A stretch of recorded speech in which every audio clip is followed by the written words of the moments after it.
या कुन्देन्दुतुषारहारधवला या शुभ्रवस्त्रावृता या वीणावरदण्डमण्डितकरा या श्वेतपद्मासना या ब्रह्माच्युतशङ्करप्रभृतिभिः दैवी सदा वन्दिता सा मां पातु सरस्वती भगवती निःशेषजाड्यापहा अनन्तकोटि ब्रह्माण्डनायक महाराजाधिराज योगिराज परब्रह्म सच्चिदानंद भक्त प्रतिपालक शेगाव निवासी समर्थ सद्गुरु श्री गजानन महाराज की जय।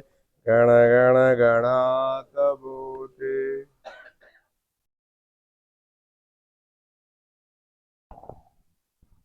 जय गजानन। आनंदाने म्हणा, गोपाळरावच्या घरी म्हणा, महाराजांच्या चरणी म्हणा, पहाटे पहाटे म्हणा, चेहरा हासरा करून म्हणा, जय गजानन। राजश्रीचं नाव नाही घेतलं मी। जय गजानन। तुमच्या नावानं आहे का? आता भीती वाटेल ना त्यांना मग। जय गजानन। आज महाराजांच्या चरणी आपण एक छोटंसं प्रवचन अर्पण करूया। महाराजांचा पहिला अभिषेक करण्याची संधी कोणाला मिळाली? प्रत्यक्ष। आता तर आपण मूर्तीचा अभिषेक करतो। पहिली संधी कोणाला मिळाली महाराजांचा अभिषेक करण्याची? बंकटलाल अग्रवालने कीर्तन ऐकलं गोविंदबुवा टाकळेकरांचं। कीर्तन ऐकल्यानंतर ते घरी आले। त्यांना एकसारखं महाराज महाराज महाराज दिसत होते। आता कल्पना करा की आपण जेव्हा महाराजांच्या चरणी कोणत्याही कार्यक्रमात येतो तर आपल्याला घरी गेल्यानंतर महाराजांची ध्यास लागतो। तर ते बंकटलालाने तर प्रत्यक्ष महाराजांना लिंबाच्या झाडाखाली बघितलं होतं। त्याला काय वाटलं असं? एकसारखं ते डोळे बंद केले की महाराज दिसले, डोळे बंद केले की महाराज दिसले। रात्रभर झोपला नाही। सकाळी उठल्याबरोबर पहिले आधी आपल्या बाबाकडे गेला। आत्ता सारखा काळ नव्हता। छोटीशी जरी गोष्ट असली तरी आई बाबांना विचारल्याशिवाय कोणी करत नव्हतं आधीच्या काळामध्ये। आता परिस्थिती बदललेली आहे। आला बाबाजवळ आणि म्हणायला लागला, बाबा एक महात्मा मी रात्री बघितला शिवजीच्या मंदिरामध्ये गोविंदबुवा टाकळेकरच्या कीर्तनामध्ये। मला डोळे बंद केले की तेच दिसतात। त्यांना घरी घेऊन येऊ का? बाबांनी म्हटलं, बेटा चांगली विभूती असेल तर जरूर घेऊन ये, काय हरकत आहे। आणि बंकटलाल निघाला। पूर्ण शेगाव धुडकून काढला तरी पण आपले महाराज काही दिसले नाही। पूर्ण धुडकून काढलं। शेवटी संध्याकाळची वेळ, माणिक चौक शिवाजी चौकाचा आणि माणिक चौक शेगाव नगरीचा आणि अशा गायी आजूबाजूला जमलेल्या होत्या। परत येताना चारा खाल्ल्यानंतर अशा आजूबाजूला जमलेल्या आहे। आणि जसं असं वाटत होतं जसं गोकुळामध्ये आलो आपण। आपले महादामध्ये महाराज जसं राधा आणि कृष्ण मधामध्ये आहे, महाराज सुरू आहे। शरद पौर्णिमेचा दिवस, चंद्रवर आलेला आहे। यमुना नदी खाली पांढरी पांढरी रेती चमकत आहे त्या चंद्रामुळे आणि मधामध्ये राधा आणि कृष्ण आणि अशा पूर्ण गोपिया आजूबाजूला आहे।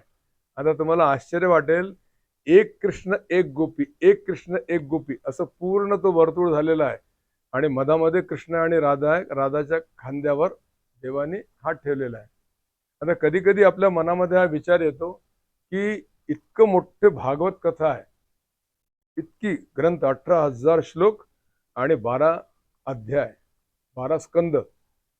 राधा राधा म्हणतो आपण, कृष्णाचे अर्धरूप होती राधा। मग राधा देवीचं नाव भागवता ग्रंथामध्ये का नाही? दुसरं, शुकदेवजी महाराजांनी राजा परीक्षितला जी भागवत कथा वर्णन केली होती ती 7 दिवसाची होती। आता इतकं सांगायला वेळ नाही। राजा परीक्षितला शमीक ऋषीचा पुत्र छोटासा बालक शृंगी ऋषीने शाप दिला होता की माझ्या बाबाच्या गळ्यामध्ये तू मेलेला साप टाकला, मी तुला शाप देतो की आजपासून सातव्या दिवशी तुला मृत्यू येईल, तक्षक नाग तुला येऊन डसेल आणि तू मरून जाशील. म्हणून भागवत सप्ताह म्हणजे 7 दिवसाचा असतो. शुकदेवजी महाराज जेव्हा राजा परीक्षितला भागवत कथा सांगत आहे, तर त्यांनी राधा देवीचं नाव का घेतलं नाही, कारण काय? कधी कधी मनामध्ये पुष्कळ लोकांच्या शंका येते. ती शंका आज मी पहाटे पहाटे तुमची दूर करून देतो. शुकदेवजी महाराज व्यासजीचे पुत्र, ज्यांनी भागवत रचना केली होती. शुकदेवजी महाराज मागच्या जन्मी पोपट होते आणि राधा देवीच्या महालामध्ये त्या पिंजऱ्यामध्ये राहत होते. जशी राधा देवी बाहेर आली की राधा राधा राधा राधा तो पोपट म्हणत होता. राधाला ती पोपटाच्या पिंजऱ्याजवळ येत होती आणि म्हणत होती, राधे राधे ते नावद कृष्णावद, राधा राधा म्हणू नको, कृष्ण म्हण. तेव्हापासून त्या पोपटाने राधा देवीला गुरु मानला. आता नंतर दुसरा जन्म त्या पोपटाचा शुकदेवजी महाराज म्हणून शुक म्हणतात. दुसरा जन्म शुकदेवजी महाराजाचा त्या पोपटाने घेतला आणि शुकदेवजी महाराज आपल्या राधा देवीला गुरु मानत होते आणि गुरुचं नाव घेणं निषेध आहे. म्हणून शुकदेवजी महाराजांनी पूर्ण ग्रंथामध्ये राधा देवीचं नाव घेतलं नाही. दुसरं, जर त्यांनी राधा देवीचं नाव घेतलं असतं आपल्या गुरुचं, तर त्यांना समाधी लागली असती. तुमच्यासोबत कधी कधी होते बघा, जेव्हा आपण एकदम जवळ चालले जातो, एकदम म्हणजे इथून अंतरात्म्यातून, तर आपले डोळे, तुम्हाला आश्चर्य वाटलं असेल कधी कधी, आपले डोळे आपोआप बंद होऊन जातात आणि आपल्यालाही समाधी लागते. तुम्हाला सर्वांना लागलेली आहे, पण ते तुमच्या लक्षात नाही. मी तुम्हाला जाणीव करून देतो. जेव्हा तुम्ही एकदम आतमधून आत्मा आपल्या इथं अर्पण करता, आपले डोळे आपोआप बंद होतात आणि समाधी लागून जाते आणि तुम्ही विसरून जाता की आपण गोपाळाच्या घरी आहो, पहाटे आहो की रात्री आहो की दिवसा आहो. आणि एक फक्त 2-3 सेकंदाकरिता ती समाधी लागते. जर शुकदेवजी महाराजांना राधा देवीचं नाव घेतलं असतं आपल्या गुरुचं, तर त्यांना समाधी लागून गेली असती आणि मग त्यांनी पूर्ण कथा राजा परीक्षितला कशी सांगितली असती, बोलो राधे राधे, आवाजच नाही आला, राधे राधे. इतके भिन्न झाले का प्रवचनामध्ये? तर महाराजांचा पहिला अभिषेक, आता इथं अभिषेकावरून आठवण आली, पहाटे पहाटे उठून यांनी अभिषेक केला गोपाळावर. पहिला अभिषेक ते महाराज असताना किती भाग्यवान माणूस तो बंकटलाल अग्रवाल. माणिक चौकामध्ये गेले, जसे आजूबाजूला गाई जमलेल्या माधवामध्ये आपले महाराज आहे. आणि वेळ कोणती? प्रदोष काळ, संध्याकाळची वेळ, जेव्हा शिवजी पार्वती देवी सोबत भ्रमण करतात या आकाशामध्ये, ती वेळ. महाराजांना म्हटलं, महाराज कालपासून दिसले नाही, किती तुम्हाला शोधत आहे मी, चला माझ्या घरी. आपले महाराज आपल्या तंद्रीमध्ये राहत होते. गण गण गणात बोते, गण गण गणात बोते. आणि तुम्हाला सर्वांना माहित आहे, महाराजांना प्रभू श्री रामचंद्रजी, शिवजी यांच्या बाबतीत अति अति होतं एकदम, म्हणजे इतकं प्रेम होतं महाराजांना. आणि विठ्ठल भगवान इतकं प्रेम होतं, तर ते आपल्या धुंदीमध्ये राहत होते.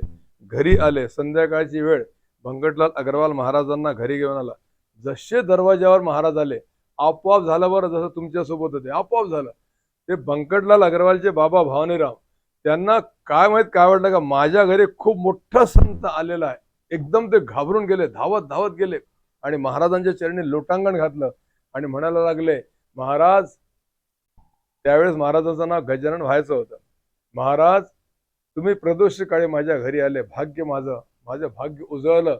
या महाराजांना तिथं बसवलं, पाटावर बसवलं, बिल्वपत्र, संध्याकाळची वेळ आहे म्हणून महाराजांच्या डोक्यावर ठेवलं आणि विचार करायला लागले की महाराजांना भूक लागली असेल तर काय करू, स्वयंपाक तर व्हायचा आहे, परंतु दुपारच्या ज्या पुऱ्या आहे, मोसंबी, केळे हे सर्व फळं घेऊन येतो आणि महाराजांना अर्पण करतो. म्हणून तो घेऊन आला आणि महाराजांना दिलं. दुसऱ्या दिवशी महाराजांचा अभिषेक बंकटलाल अग्रवाल आणि भवानीराव अग्रवाल यांना करायला मिळाला. किती भाग्यवान लोक ते. तिथून अभिषेकाची सुरुवात झाली. कोमट कोमट कोमट पाणी 100 घागरी महाराजांच्या अर्पण करत आहेत लोक. कोणी अत्तर लावत आहे, कोणी चंदन लावत आहे, खुशबूदार चंदन, आणि महाराजांची पूजा केली. असे आपले महाराज. बोला जय गजानन. छोटासा प्रसंग तुम्हाला सांगितला. आणि आता प्रश्न हा उपस्थित होतो की रावण नाव कसं पडलं. रावणचा भाऊ कुबेर, कुबेर माहित आहे, धनसंपत्तीचा मालक, कोषाध्यक्ष, बँकेचा कोषाध्यक्ष असतो त्याप्रमाणे इतका पैसा त्याच्याजवळ. तुम्हाला वाटते की आपण कोषाध्यक्ष व्हायला पाहिजे म्हणून, पण ते जमत नाही, प्रत्येकाला बँकेत जाऊन जमणार नाही. जेवढं आहे त्याच्यात समाधानी राहा, जे आहे ते आहे, आनंद देऊ आपण. सर्वात महत्वाचे म्हणजे तुमचं बँक बॅलन्स, तुमचं FDR, तुमची संपत्ती, तुमचं सोनं नाणं माझे महाराज आहे. बोला जय गजानन. बस हीच आपली संपत्ती आहे. यांच्या चरणी मन लावून द्या, मग तुम्हाला ते काहीच वाटणार नाही की माझ्याजवळ कमी आहे की जास्त आहे म्हणून. आता रावण, त्यांचा मोठा भाऊ कुबेर, याच्याजवळ पुष्पक एक विमान होतं. ते पुष्पकचं विमानचं काय आश्चर्य होतं माहिती आहे का? हे आपल्या मनाच्या वेगाने ते फिरत होतं. आता मनाचा वेग किती आहे?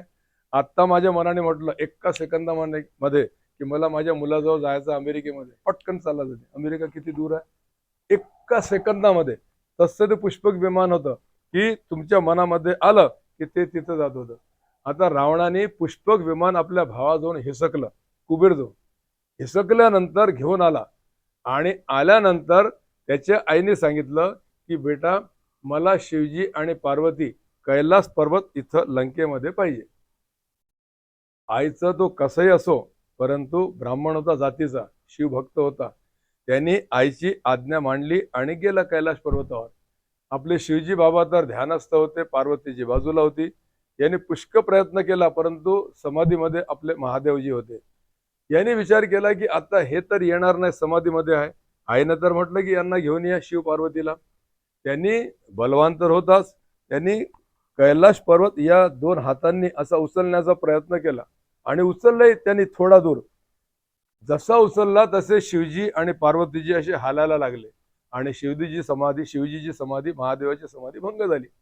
जशी भंग झाली त्यांच्या लक्षात आलं की माझी स्तुती करणारा, माझी पूजा करणारा हा असुर योनीमध्ये असलेला मलाच उचलत आहे, कैलाश पर्वताला उचलत आहे. देव पार्वती देवीकडे बघायला लागले आणि हसायला लागले आणि आपल्या पायाचा अंगठा फक्त असा दाबला कैलाश पर्वताला.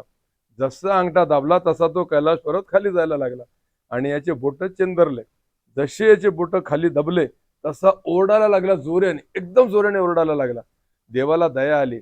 देवाने थोडं अंगठ्याचा स्पर्श कमी केला. तसं ते कैलाश पर्वतवर आलं. त्यानं हात काढून टाकले आणि कैलाश पर्वत जिसेच्या तिथं तिथं झाला. हा ओरडला म्हणून शिवजी प्रसन्न होऊन त्याला म्हणतात की आजपासून तुझं नाव मी रावण ठेवतो. तेव्हापासून त्याला नाव पडलं रावण. आणि आता शिवजीला तर नेऊ शकत नाही. त्यांनी तिथं शिवलिंग होती, शिवलिंगावर अभिषेक करणं सुरू केलं आणि तांडव स्तोत्राची रचना रावणाने केलेली आहे. मग शिवजी तिथं तांडव नृत्य करायला लागले. तो कसंही असो, त्याला आता इतकं माझ्याजवळ वेळ नाही तुम्हाला सांगायला आणि आपल्याला इकडे वेळ होऊन जाते. ते सुद्धा माझ्याजवळ भंडार आहे की रावणाने सीतेला हरण केलं, तिला स्पर्श का केला नाही, ते सर्व सर्व सर्व आपण केव्हा तरी बघूया. महाराजांची ही अपन लीला वर्णन केली. अब आपको एक रामायण का प्रसंग बताता हूँ. अभी जो बताया प्रसंग